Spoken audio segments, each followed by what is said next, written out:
Vamos lá, que eu tô atrasada hoje. Explicação, parte 11. Nem eu, nem tu, nem ela, nem qualquer outra pessoa dessa história poderia responder mais. Tão certo é que o destino, como todos os dramaturgos, não anuncia as peripécias nem o desfecho. Eles chegam a seu tempo até que o pano cai, apagam-se as luzes e os espectadores vão dormir. Oh, meu Deus. Nesse gênero, há porventura alguma coisa que reformar, e eu proporia, como ensaio, que as peças começassem pelo fim. Otelo mataria a si e a Desdémona no primeiro ato. Spoilers, homem. Os 3 seguintes seriam dados à ação lenta e decrescente do ciúme, e o último ficaria só com as cenas iniciais da ameaça dos turcos, as explicações de Otelo e Desdémona, e o bom conselho do fino Iago: mete dinheiro na bolsa. Dessa maneira, o espectador, por um lado, acharia no teatro a charada habitual que os periódicos lhe dão, porque os últimos atos explicam o desfecho do primeiro, e por outro lado, ia para a cama com uma boa impressão de ternura e de amor. O destino não é só dramaturgo, é também o seu próprio contra-regra. Isso é, designa a entrada dos personagens em cena, dá-lhe as cartas e outros objetos, e executa dentro os sinais correspondentes ao diálogo, uma trovoada, um carro, um tiro. Assim se explicam a minha estada debaixo da janela de Capitu e a passagem de um cavaleiro, um dandy, como então dizíamos. Montava um belo cavalo alazão. Lembra quando todo mundo chamava cavalo de alazão? Olhou para Capitu e Capitu para ele. O cavalo andava, a cabeça do homem deixava-se ir voltando para trás. Eita, tal foi o dente de ciúme que me mordeu. Nem disse nada a Capitu. Saí da rua à pressa. Ó a bandeira vermelha aí, dona Capitu. Não escapei a mim mesmo. Corri ao meu quarto e entrei atrás de mim. Eu falava-me, eu perseguia-me, eu atirava-me à cama e colava comigo e chorava e abafava o soluço com a ponta do lençol. Então assim, o que aconteceu? Passou um homem olhando para Capitu. Bentinho quase morreu de ciúmes. Olha a cara. Doente de ciúmes. Jurei não ir ver Capitu naquela tarde, nem nunca mais, e fazer-me padre de uma vez. Via-me já ordenado diante dela que choraria de arrependimento e me pediria perdão. Perdão pelo quê? Ela não fez nada. Passou um homem, olhou para ela, quase quebrou o pescoço. Bentinho. Mas eu, frio e sereno, não teria mais que desprezo, muito desprezo. 2 vezes dei por mim mordendo os dentes, como se a tivesse entre eles. Ele queria se atrocidar, Capitu, porque um outro homem olhou para ela. Da cama, ouvi a voz dela, que viera passar o resto da tarde com a minha mãe, e naturalmente comigo. Mas por maior que fosse o abalo que me deu, não me fez sair do quarto. Capitu ria alto, falava alto, como se me avisasse. Eu continuava surdo. A vontade que me dava era cravar-lhe as unhas no pescoço, enterrá-las bem até ver-lhe sair a vida com sangue. Ele queria matar a Capitu porque outro homem olhou para ela. Não sei dormir mal. Na manhã seguinte, posto que a cabeça me doesse um pouco, simulei maior incômodo, com o fim de não ir ao seminário e falar a Capitu. Quis resolver tudo, ouvi-la e julgá-la.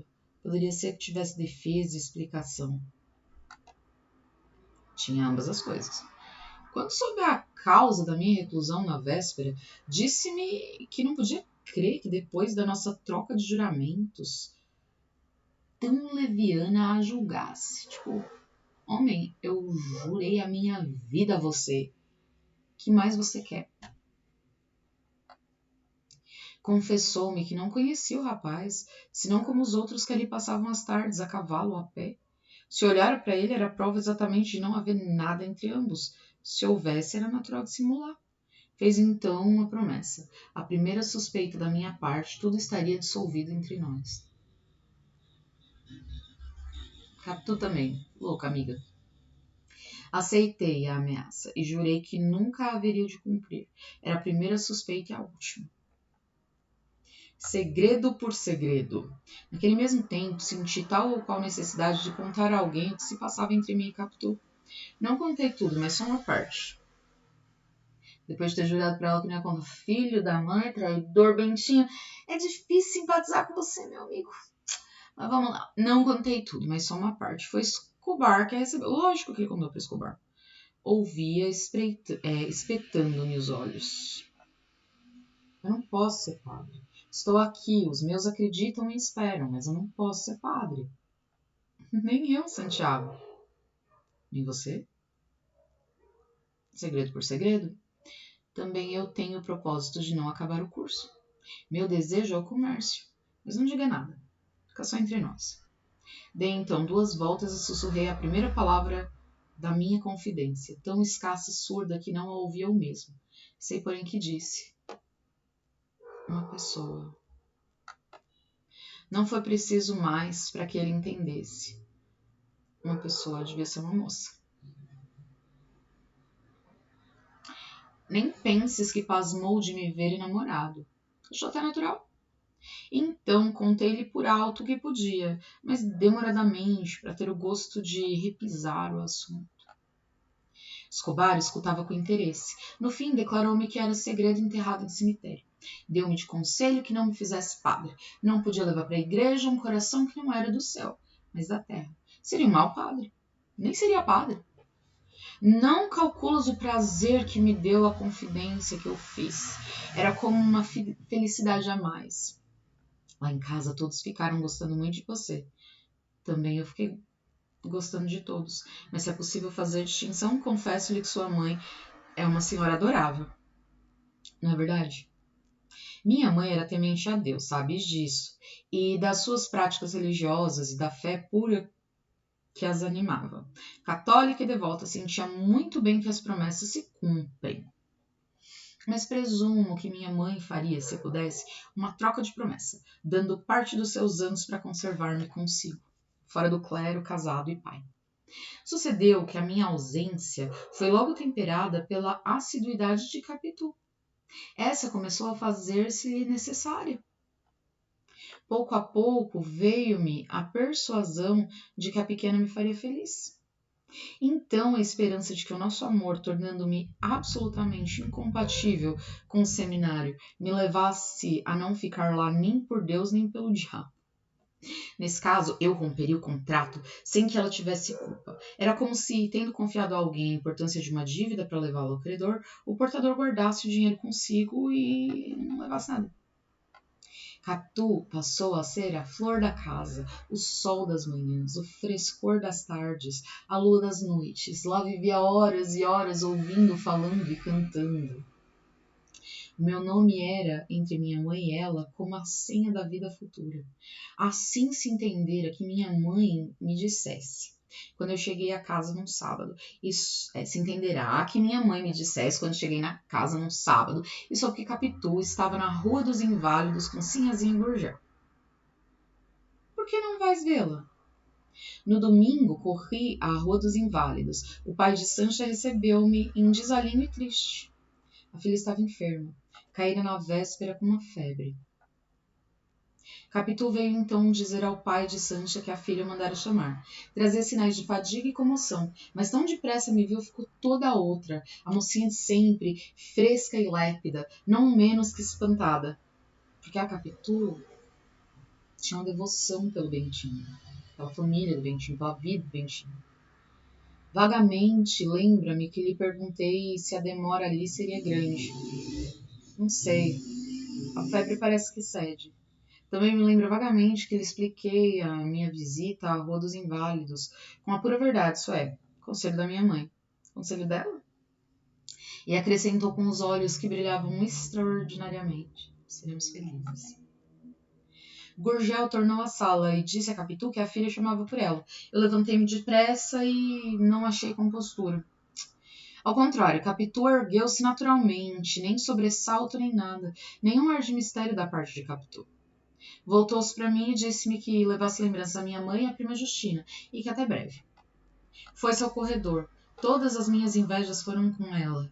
Como era possível que Capitu se governasse tão facilmente e eu não?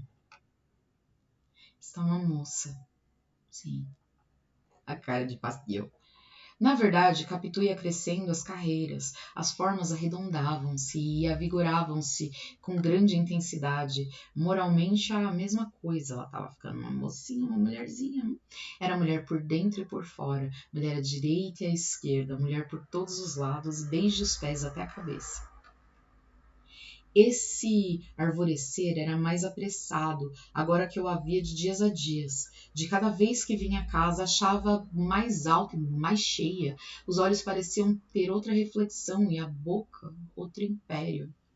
Na rua, examinei ainda comigo se efetivamente Gurgel teria desconfiado. Se efetivamente Gurgel teria desconfiado alguma coisa.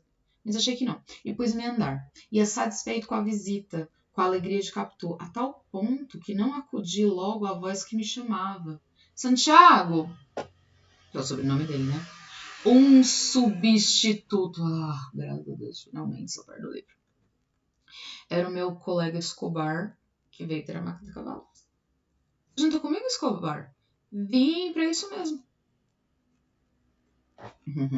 Minha mãe agradeceu-lhe a amizade que me tinha e ele respondeu com muita polidez, ainda que um tanto atado, como se carecesse de palavra pronta. A mim parece-me um mocinho muito sério. Sua mãe é senhora distinta e moça, muito moça. Que idade teria? Já fez 40. Não é possível, 40 anos. Nem parece 30. Está muito moça e bonita. Escobar não sabia só elogiar e pensar. Sabia também calcular depressa e bem. A vocação era tal que o fazia amar os próprios sinais das somas. Ele podia somar em 3 minutos quaisquer quantias. Astuto mocinho, né? Dê-me um caso, dê-me uma porção de números que eu não saiba nem possa saber antes. O número das casas de sua mãe, os aluguéis de cada uma. E se não disser a soma total em 2 ou em 1 minuto, enforque-me. Aceitei a aposta e levei-lhes escritos em um papel os algarismos das casas e dos aluguéis. Escobar pegou o papel, passou-os pelos olhos a fim de os decorar. O vento não é mais rápido. Em meio minuto bradava-me. Dá tudo... Esse número aqui, ó. 1070, eu acho. Mensais. Fiquei pasmado. Era aquilo mesmo. Nem um erro. Escobar apertou minha mão com tal força que ainda me doem os dedos. É ilusão, de certo, se não é efeito das longas horas que tenho estado a escrever sem parar. A amizade de Escobar fez-se grande e fecunda. A de José Dias não lhe quis ficar atrás. Agora é certo que você vai sair já do seminário. Como? Espera até amanhã. No dia seguinte, revelou-se o mistério. Minha mãe, ao parecer dele, estava arrependida do que fizera e desejaria ver-me cá fora, mas entendia que o vínculo moral da promessa a prendia indissoluvelmente. Cumpria rompê-lo e, para tanto, valia a escritura, com o poder de desligar dado aos apóstolos. Assim, ele e eu iríamos a Roma pedir absolução ao Papa. Peraí, José Dias queria ir para Roma para pedir perdão ao Papa, para pedir para o Papa desfazer a promessa. Ele só quer... A esposa captou a ideia de José Dias, ouviu-me atentamente e acabou triste. Você indo esquece-me inteiramente. Nunca. De caminho pediu-me que, se acaso fosse a Roma, jurasse que no fim de 6 meses estaria de volta. Por Deus, por tudo, juro que no fim de 6 meses estarei de volta.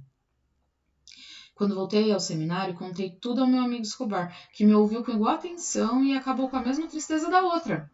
De repente, vi-lhe no rosto um clarão, um reflexo de ideia. Não mentinho. Não é preciso isso. Há coisa que produz o mesmo efeito. Que é? Sua mãe fez promessa a Deus de lhe dar um sacerdote, não é? Pois bem, dê-lhe um sacerdote que não seja você. Ela pode muito bem tomar a si algum mocinho órfão, fazê-lo ordenar à sua custa e está dado um padre ao altar. A promessa cumpre-se, não se perdendo o padre. É que é astuto, essa raposa.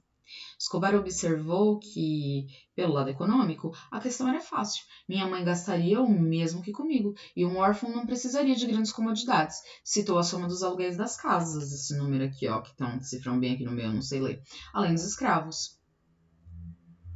Você também? E saímos juntos. Você também? Também eu. Tu serás feliz, Bentinho. Minha mãe hesitou um pouco, mas acabou cedendo. Depois que o padre Cabral, tendo consultado o bispo, voltou a dizer-lhe que sim, que podia ser. Saí do seminário no fim do ano. Tinha então pouco mais de 17. Aqui devia ser o meio do livro, mas a inexperiência fez-me ir atrás da pena e cheguei quase ao fim do papel, com melhor narração por dizer. Agora não há mais que levá-la a grandes pernadas. Pouca emenda, pouca reflexão, tudo em resumo, e assim chegaremos ao fim. Quase acabando. Passei os 18 anos, os 19, os 20, os 21, os 22, era bacharel em 18. Tudo mudara em volta de mim. Minha mãe resolvera se envelhecer. Ainda assim, os cabelos brancos vinham de má vontade. Aos poucos e espalhadamente. Tio Cosme padecia do coração e ia descansar. A prima Justina apenas estava mais idosa. José Dias também. Não tanto que não fizesse a fineza de ir assistir a minha graduação e descer comigo a serra, lépido e viçoso, como se o bacharel fosse ele. A mãe de Capitu falecera. O pai aposentara-se no mesmo cargo em que quis dar demissão da vida. O que tem aqui na estante de bendinhos? Só vejo a Elida. Ok. Escobar começava a negociar em café. Era a opinião de prima Justina que ele afagara a ideia de convidar minha mãe às segundas núpcias. Mas se tal ideia houve, cumpre não esquecer a grande diferença de idade. Eu também achei que ele estava querendo casar com a mãe do Bentinho, mas não deu certo pelo visto. Talvez ele não pensasse em mais que associá-la às suas primeiras tentativas comerciais, e de fato, a pedido meu, minha mãe adiantou-lhe alguns dinheiros. A separação não nos esfriou, e desde que viu Capitu, animou-me muito no nosso amor. Olha aqui. As relações que Escobar travou com o pai de Sancha estreitaram as que já trazia com Capitu e fê-lo servir-no como amigo. Posto que, vexada, Capitu entregou-lhe a primeira carta, que foi mãe e avó das outras. Nem depois de casado suspendeu ele o obséquio, e ele casou, adivinha com quem? Casou-se com a boa Sancha, a amiga de Capitu, quase irmã dela, tanto que alguma vez escrevendo-me chamava esta de sua cunhadinha. Casou, ó, o Escobar casou com a melhor amiga de Capitu. A Sancha, melhor amiga da Capitu. Quando eu regressei bacharel, minha mãe quase estalou de felicidade. Desfazendo a mala, eu ia pensando na felicidade e na glória. José Dias me ajudava, calado e zeloso. Então uma fada invisível desceu ali e me disse em voz macia e cálida: Tu serás feliz, Bentinho. Tu vais ser feliz. Mas só um pouquinho. E por que não seria feliz? Você ouviu uma voz que dizia que eu serei feliz? E por que não seria feliz? É boa. Você mesma que está dizendo que há de ser feliz. Ela é um anjo, é um angíssimo. Outrora confundi os modos de criança com expressões de caráter e não vi que a menina travessa e de olhos pensativos era a flor caprichosa de um fruto sadio e doce. Minha mãe, algumas semanas depois, quando lhe fui pedir licença para casar, além do consentimento, deu-me igual profecia. Tu serás feliz, meu filho. Pois sejamos felizes de uma vez, antes que o leitor pegue em si morto de esperar e vá esclarecer a outra parte. Casemo-nos. Foi 1865, uma tarde de março, por sinal que chovia. Quando chegamos ao alto da Tijuca, onde era o nosso ninho de noivos, o céu recolheu a chuva e acendeu as estrelas. Não só as já conhecia, mas ainda as que só serão descobertas daqui a muitos séculos. Ao fim de uma semana, achei que Capitu estava um tanto impaciente por descer. Concordava em ficar, mas ia falando do pai, da minha mãe, da falta de notícias nossa, disso, daquilo. Descemos. A alegria com que pôs o seu chapéu de casada e o ar de casada com que me deu a mão para entrar e sair do carro e o braço para andar na rua tudo me mostrou que a causa da impaciência de Capitu eram os sinais exteriores do novo estado. Tipo, ela queria que as pessoas vissem que eles estavam casados. Não lhe bastava ser casada entre 4 paredes e algumas árvores. Precisava do resto do mundo também. Parte 15. Um filho. Ao fim de 2 anos de casado, salvo o desgosto grande de não ter um filho, tudo corria bem. Perdera meu sogro, é verdade, e o tio Cosme estava por pouco. Mas a saúde da minha mãe era boa, a nossa, excelente. Eu acho que pra cá. Eu era advogado de algumas casas ricas e os processos vinham chegando. Escobar contribuíra muito para as minhas estreias no fórum. Sancho e Capitu continuavam, depois de casadas, a amizade da escola. Escobar e eu a do seminário. Olha que lindo. Olha esse sorriso, olha o tamanho. Escobar e a mulher viviam felizes, tinham uma filhinha. Ouvi falar de uma aventura do marido, negócio de teatro. Não sei que atriz ou bailarina, mas se ocorreu, não deu escândalo. Como eu um dia dissesse a Escobar que lastimava não ter um filho, homem, Deus os dará quando quiser. E se não der nenhum, é que os quer para si. Um filho é o complemento natural da vida. Virá se for necessário. Capitu gostava de rir e divertir-se, e nos primeiros tempos, quando íamos a passeios ou espetáculos, era como um pássaro que saísse da gaiola. De dançar gostava, enfeitar-se com amor quando ia a um baile. Os braços merecem um período. Peraí. Quando não estávamos com a família ou com os amigos, ou se não íamos a algum espetáculo, passávamos as noites mirando o mar e o céu. Que vida. Dos braços. Eram belos, e na primeira noite que os levou nus a um baile, não creio que houvesse iguais na cidade. Eu conversava mal com as outras pessoas só para vê-los, por mais que eles se entrelaçassem ao das casacas alheias. Porque aí que tá, né, gente? Naquela época não podia... Mulher solteira não podia andar com o braço de fora, por mais que fosse Rio de Janeiro, por mais que o calor fosse de matar, não podia. Não era bem visto. Então, só depois de casada, a mulher tinha esse privilégio de poder usar manga curta. Ai, já não foi assim no segundo baile, ao ciúme. Nesse, quando vi os homens que não se fartavam de olhar para eles ou de os buscar, quase de os pedir e que roçavam por eles as mangas pretas, fiquei vexado e aborrecido. Pois já disse que Capitu era poupada, ou fica dito agora. Uma noite perdeu-se em fitar o mar, com tal força e concentração que me deu ciúmes. Do mar, mano. Ciúmes do mar, Bentinho. Olha o que você tá falando, cara. Tu ficou com ciúme do mar. Você não me ouve, Capitu? Eu? Ouço perfeitamente. Fiquei sério, e o ímpeto que me deu foi de sair. Capitu, ao percebê-lo, fez-se a mais mimosa das criaturas. Confessou-me que estivera somando uns dinheiros. Foi ao quarto e voltou com 10 libras esterlinas. Tudo isso? Não é muito, 10 libras só. É o que a avarenta da sua mulher pôde arranjar em alguns meses. Fitou-me rindo e disse que a culpa de romper o segredo era minha. Quem foi o corretor? O seu amigo Escobar. Como é que ele não me disse nada? Foi hoje mesmo. Ele esteve cá, pouco antes de você chegar. Eu não disse para que você não desconfiasse. A verdade é que fiquei mais amigo de Capitu. Se era possível, ela ainda mais meiga. Pois nem isso me matava a sede de um filho. Um triste menino que fosse. Amarelo e magro, mas um filho. Um filho próprio da minha pessoa. Meu Deus do céu.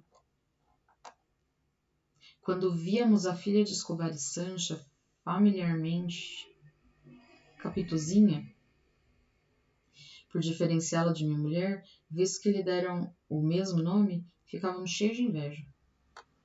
As invejas morreram, as esperanças nasceram, e não tardou que viesse ao mundo o fruto delas. Não era escasso nem feio, como eu já pedia, mas um rapagão robusto e lindo. A minha alegria quando ele nasceu. Não sei dizê-la. Nunca tive igual, nem creio que a possa haver idêntica, ou que de longe ou de perto se pareça com ela. Era uma vertigem e uma loucura. O menino foi batizado com o nome Ezequiel, o mesmo de Escobar. Dúvidas sobre dúvidas. Aqui é o começo do fim. Faltam só 5 capítulos para terminar. É só o fim do livro, amanhã a gente termina. Então é isso, gente. O homem enlouquecendo de ciúmes, né?